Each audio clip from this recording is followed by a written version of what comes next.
न जाने कितने निर्दोष कोर्ट से सही न्याय न पाने की वजह से फालतू में लंबे समय की सजा करते रहते हैं। फिर वो चाहे उदाहरण के लिए मुकेश कुमार का केस हो। मुकेश कुमार के ऊपर आरोप था कि मुकेश कुमार ने अपनी पत्नी और अपनी बेटी को मारकर उनके शव को गायब कर दिया था।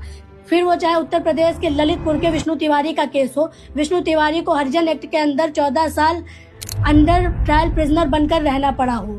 इसी तरह चेतन राम चौधरी का भी केस था। चेतन राम चौधरी के ऊपर 1954 में 7 मर्डर केस के आरोप थे और 28 साल जेल में रहने के बाद सुप्रीम कोर्ट ने इसे रिहाई दे दी थी। ऐसे तमाम केस हैं जिनको आप उंगलियों पर भी गिन सकते हो। अभी 2 मई को एक और केस बाहर आया है। कौशाम्बी जिले के गौराई गांव के निवासी लखन पासी के ऊपर 1977 में अटेम्प्ट टू मर्डर का केस था, जिसमें इनकी लड़ाई प्रभु सरोज और जगन नाम के व्यक्तियों से हुई थी।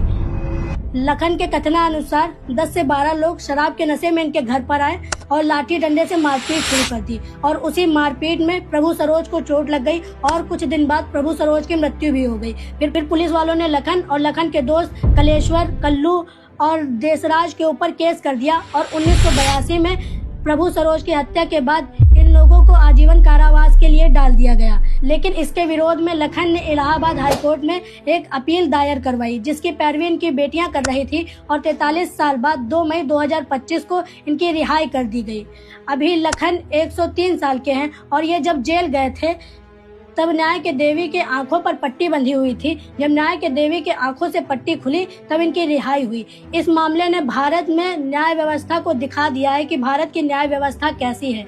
अभी पूर्ण रूप से आंकड़े नहीं मिले हैं, लेकिन रिटायर्ड IPS सुलखान सिंह के बयान और NCRB के डाटा के अनुसार यह पता लगाया जा सकता है कि उत्तर प्रदेश जैसे बड़े राज्यों में हजारों की तादाद में ऐसे मामले होते रहते हैं। पूरे देश की तो बात ही क्या करें।